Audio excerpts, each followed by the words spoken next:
महाशिवरात्रि की रात ऐसी रात है जिसमें महादेव खुद जागते हैं और जो भक्त जागकर उन्हें याद करता है उसकी जिंदगी की दिशा बदल जाती है। लेकिन सवाल ये है, एक ही रात में पुण्य कैसे पाएं? कौन से उपाय सबसे तेज असर करते हैं और वो कौन सी छोटी छोटी बातें हैं जो अक्सर लोग भूल जाते हैं? आज मैं आपको बताऊंगी 5 पावरफुल उपाय जो बहुत आसान हैं, घर बैठे हो जाएंगे और अगर आपने इसे सही तरीके से कर लिया तो महादेव की कृपा आपकी जिंदगी में जल्दी दिखेगी। क्योंकि 5वां उपाय सबसे ज्यादा शक्तिशाली है। छोटा सा सच, महाशिवरात्रि सिर्फ एक त्योहार नहीं है, ये एक अपॉर्चुनिटी है। क्योंकि शिवजी वो भगवान है जो सिर्फ अच्छे लोगों को नहीं, टूटे हुए लोगों को भी संभाल लेते हैं। जो हार चुके हैं उन्हें फिर से खड़ा कर देते हैं। और महाशिवरात्रि की रात ऐसी रात मानी जाती है जब ध्यान का फल जल्दी मिलता है, मंत्र का असर तेज होता है और मन की अशुद्धियां जल्दी कटती हैं। इसलिए अगर आप चाहते हैं कि धन की परेशानी हटे, मन शांत हो, घर में क्लेश कम हो, बीमारियां दूर हो और भाग्य खुलना शुरू हो, तो बस आज की रात सही तरीके से जी लीजिए। उपाय 1, शिव का जल नहीं, संकल्प चढ़ाओ। पहला उपाय सुनने में छोटा है लेकिन पुण्य बहुत बड़ा देता है। बहुत लोग क्या करते हैं, बस पानी चढ़ा दिया और पूजा खत्म। लेकिन महादेव सिर्फ जल नहीं देखते, महादेव आपका भाव देखते हैं। आज की रात अगर आप एक बात कर ले तो ये एक उपाय ही बहुत है। कैसे करना है? शिवलिंग या भगवान शिव की फोटो के सामने बैठिए, एक लोटा पानी लीजिए। अब धीरे से बोलिए, महादेव आज से मैं खुद को बदलूंगी। मैं आलस, क्रोध और नेगेटिविटी छोड़ूंगी। मैं सच्चाई से मेहनत करूंगी और किसी का बुरा नहीं सोचूंगी। फिर जल अर्पित कर दीजिए। बस आपको पता है, महादेव को सबसे प्रिय है मन का बदलाव। बोनस छोटी बात, अगर आप चाहें तो जल चढ़ाते समय ये बोले, ओम नमः शिवाय 11 बार और जल अर्पण के बाद अपने माथे पर थोड़ा सा जल लगाकर बोले, महादेव मेरा रास्ता साफ कर दो। ये छोटा सा उपाय आपकी लाइफ में रुकावटों को काटने वाला बन जाता है। उपाय 2, शिवरात्रि का प्रसंग। कहता है, अपने मन की अभिलाषा रखकर तुम्हें जो चाहिए, एक काली मिर्ची और काली तिल्ली के 7 दाने।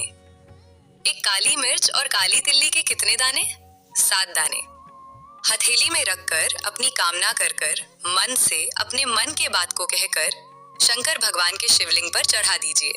आपकी मनोकामना कहते हैं। हर महीने शिवरात्रि आती है। इस शिवरात्रि पर, मुख्य शिवरात्रि पर चढ़ाओ। अगले महीने की जब शिवरात्रि आएगी तो आपकी मनोकामना पूरी हो जाएगी। एक काली मिर्ची और 7 काली तिल्ली के दाने, जिसके घर में क्लेश रहता हो। उपाय 3, शंकर भगवान पे एक धतूरा चढ़ दो।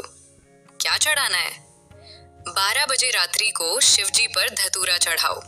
आधे घंटे तक धतूरा चढ़ रहने दो और आप श्री शिवाय नमस्तुभयम का जाप करो। जिस शंकर जी पर धतूरा चढ़ाया उस मंदिर के बाहर बैठक कौन सा मंत्र जपना है? श्री शिवाय नमस्तुभयम। फिर से बोलो, श्री शिवाय नमस्तुभयम। धतूरा चढ़ाकर श्री शिवाय नमस्तुभयम का स्मरण करिए। और जो दुकान नहीं चलती हो, घर में लक्ष्मी नहीं टिकती हो, खेत में फसल अच्छी नहीं आती हो, संपदा नहीं आ रही हो, बस उस धतूरे को लाल वस्त्र में बांधकर अपनी दुकान में, अपने व्यापार में, अपने घर में रात को 12:30 बजे उठाकर लाओ और 4 बजे के पहले उसको अपनी दुकान, व्यापार, व्यवसाय में उसको बांध दीजिए। और अगर जो जमीन फसल सही दे रही हो उस जमीन में ले जाकर गाड़ दीजिए। आपको जीवन में कभी तकलीफ नहीं भोगना पड़ेगी, बढ़ती चली जाएगी महाराज, संपदा बढ़ेगी। ये एक चीज चढ़ा दी तो महादेव जल्दी प्रसन्न होते हैं। अब बहुत लोग सोचते हैं क्या चढ़ाएं? दूध, जल, बेलपत्र। लेकिन एक चीज ऐसी है जो हर किसी के घर में होती है और महादेव को बहुत प्रिय है।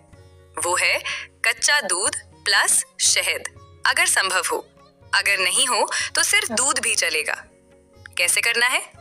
शिवजी को दूध अर्पित करिए और मन में बोलिए, महादेव मेरी अंदर की कड़वाहट खत्म कर दो, मेरे जीवन में मिठास भर दो। ये उपाय खासकर उन लोगों के लिए है जिनके घर में रोज झगड़े होते हैं या रिश्ते बिगड़ते जा रहे हैं। बेलपत्र का पावरफुल तरीका अगर आपके पास हो। अगर आपके पास बेलपत्र है तो 3 बेलपत्र चढ़ाइए और हर बेलपत्र के साथ बोलिए, महादेव मेरी चिंता ले लो, महादेव मेरी बाधा काट दो, महादेव मुझे शक्ति दे दो। बस। उपाय 5। जो व्यक्ति ज्यादा बीमार रहता हो, बहुत बीमारी उसको घेरे रहती है, परेशान रह रहा हो, बीमारी बनी हुई है, तो बेर को 7 बेर ले लो और 7 बेर को लेकर अपने ऊपर से घुमाकर शिवरात्रि की दोपहर के 12 बजे शंकर भगवान के शिवलिंग पर ले जाकर उस बेर को चढ़ा दीजिए। आपका रोग, आपकी बीमारी मात्र 3 महीने के अंदर समाप्त हो जाए। शिवरात्रि के दिन बेर चढ़ाने का बड़ा महत्व है और शिवरात्रि पर चढ़ा हुआ वो बेर उठाकर ले आइए और उस बेर को उठाकर रख लीजिए। मान लो किसी को पेट से जुड़ी हुई कोई भी प्रॉब्लम हो, अगर पेट से जुड़ा हुआ कोई भी रोग आपको लग गया और डॉक्टर की दवाई चल रही है, सारी औषधि चल रही है, जो शिवरात्रि पर आपने बेर चढ़ाया है वो बेर अगर आपके यहाँ रखा हुआ है, वो बेर उस रोग वाले व्यक्ति को खिला दीजिए। आधे घंटे के अंदर पेट का दर्द, पेट की तकलीफ, पेट का कैसा भी रोग होगा, एकदम आराम लग जाएगा। उस बेर में एकदम इतना प्रबलता आ जाती है शंकर को, जो शिवरात्रि के दिन बेर चढ़ाया जाता है वो केवल शिवरात्रि के दिन करने का होता है। आज की रात आप अकेले नहीं हैं, महादेव आपके साथ हैं। अगर आपकी जिंदगी में दर्द है, अगर आपका मन टूट चुका है, अगर आप मेहनत करके भी हार रहे हो, तो बस महादेव से इतना बोल देना, महादेव मैं थक गया/गई हूं, अब आप संभालो। और सच मानो, महादेव संभालते जरूर हैं। आज की रात आप इन 5 उपायों में से कम 2 उपाय कर लो और फिर देखना, महादेव आपकी जिंदगी में किसी ना किसी रूप में रास्ता जरूर खोल देंगे। अगर आप चाहते हो कि महादेव आपकी हर परेशानी हर ले, तो इस वीडियो को लाइक कर दो और कमेंट में लिखो ओम नमः शिवाय। और मैं आपके लिए प्रार्थना करूंगी कि इस महाशिवरात्रि महादेव आपको वो दे जो आपकी जिंदगी बदल दे। जय महाकाल, हर हर महादेव।